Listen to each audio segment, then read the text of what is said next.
Bago pa man makilala at sumikat ang mga British professional boxer na sina Anthony Joshua at Tyson Fury, ay una nang umukit ng pangalan noon sa mundo ng boxing ang tubong Manchester, England British professional boxer na si Ricky "The Hitman" Hatton.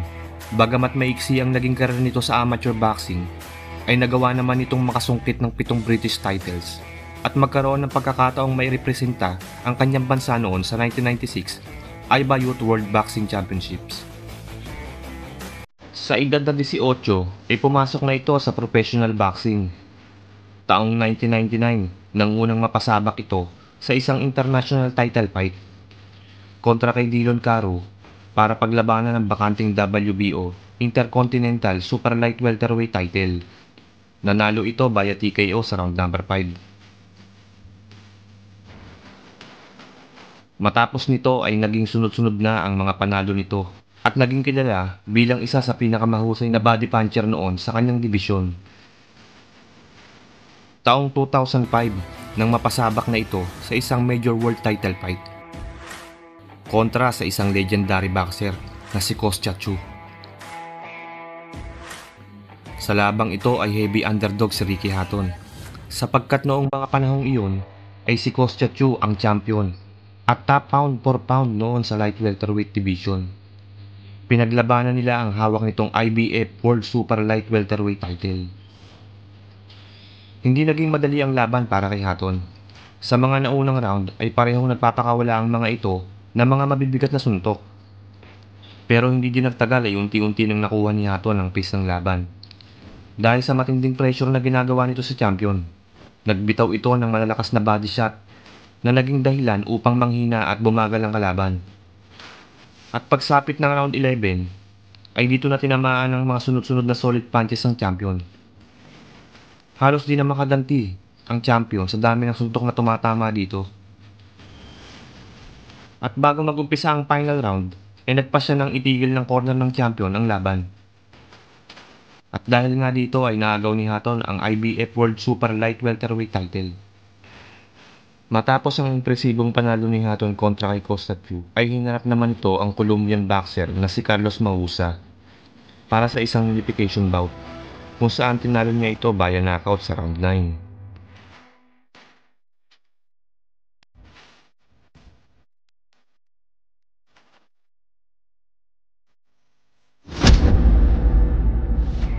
Sa labang ito ay naagaw ni Hatton ang hawak nitong WBA Light Welterweight title at tinanghal bilang Fighter of the Year ng The Ring Magazine. Taong 2006, umakyat si Hatton sa welterweight division para harapin naman ang American boxer na si Luis Colasso. Pinaglabanan nila ang WBA welterweight title na hawak ni Colasso. Panalo si Ricky Hatton via unanimous decision. Sa sumunod na taon ay bumalik si Hatton sa light welterweight division para harapin naman ang boksingerong nagpahirap at muntik nang tumalo noon kay Floyd Mayweather Jr. na si Jose Luis Castillo.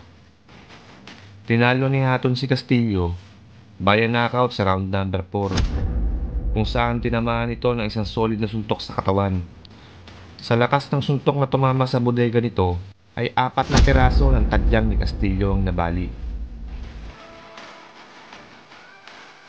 Taong 2007 muling bumalik si Hatton sa welterweight at dito naganap ang isa sa pinakamalaking laban noon sa dibisyon na pinamagatang The Undefeated kontra sa American boxer na si Floyd Mayweather Jr. Sa unang round ay maganda naman ang pinakita ni Hatton. Napatayo pa nga ang mga boxing fans nang muntik nang bumagsak si Mayweather matapos tamaan ni Hatton ng isang left hook.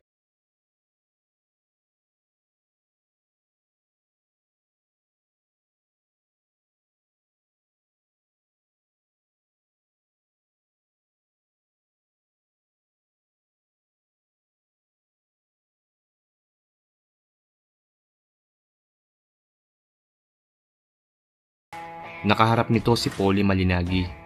Tinalo niya ito via TKO sa round 11 at naagaw ang hawak nitong The Ring Light Welterweight title.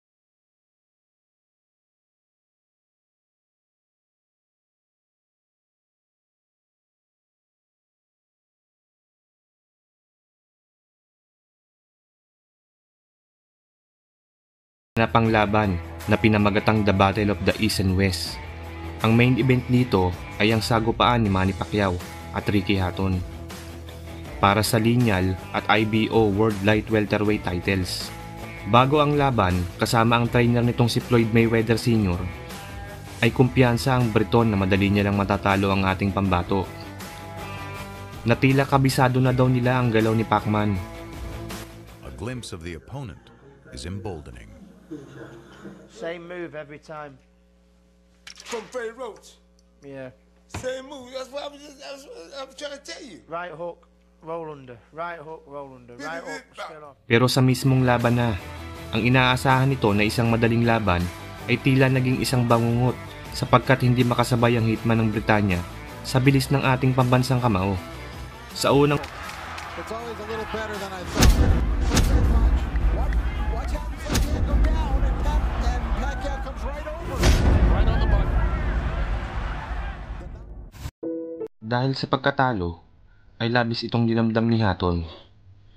Palagi niyang iniisip ang mga fans niyang nadismaya dahil sa naging resulta ng laban.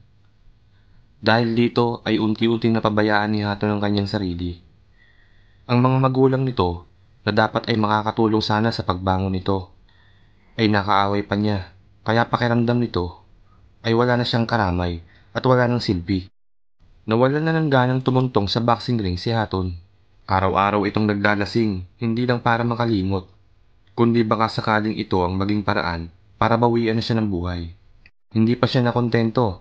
Sumubok din itong gumamit ng droga. Ito daw ay para mas madami pa siyang mainom na alak. Sa madaling salita, dumadaan na si Hatton ng depresyon. Ayon pa nga mismo sa Briton, ay sa tuwing lumalabas siya, ay nako-conscious ito. Kung tinatawanan ba siya ng mga tao kapag siya ay nakatalikod. Kung anong taas niya noon, ay siya namang baba ng tingin niya sa sarili niya ngayon. 3 taon matapos ang pagkatalo nito kay Manny Pacquiao, ay sinubukan pa naman itong bumalik sa boxing para malaman kung meron pa bang natitira sa kanya bilang isang fighter. Hinarap nito ang Ukrainian fighter na si Vyacheslav Senchenko sa Manchester Arena. Ngunit sa kasamang palad ay muli niya namang itong natalo matapos tamaan ng isang solid na suntok sa bodega noong 9th round. Ito ang kanyang unang beses na matalo sa United Kingdom. Dahil dito ay tuluyan na nagretiro ang 2 Division World Champion sa record na 45 na panalo. 32 dito ay natapos via knockout at 3 talo lamang. Hindi man naging maganda ang pagkatapos ng karera nito sa boxing, ay masasabi nating nag-iwan naman ito ng matinding marka sa mga boxing fans, lalo na sa mga kababayan nitong Briton. Sa ngayon ay isang boxing trainer at promoter na si Hatton. Dahil sa pagmamahal ng mga kaibigan at pamilya nito, ay unti-unti na itong nakarecover. Sa mga pinagdaanan nito, ay masasabi nating tagumpay pa rin naman itong si The Hitman, dahil hindi lahat ng dumadanas ng sitwasyon na kagaya sa kanya ay pinalad naman ng pasan ito. At kung nabigo man siya sa huling yugto ng kanyang karera, ay hindi naman siguro ito dapat ikahiya, sapagkat kung natalo man siya, ay ito ay galing sa dalawang kinikilala na pinakamahusay na boxer sa ating henerasyon. Kung nagustuhan mo ang video to, ay huwag kalimutan mag-like at mag-subscribe at pakikalembang mo na din yung kampana para pag nag-upload ako, ay isa ka sa mga unang makakapanood. So yun muna po sa ngayon. Salamat and God bless.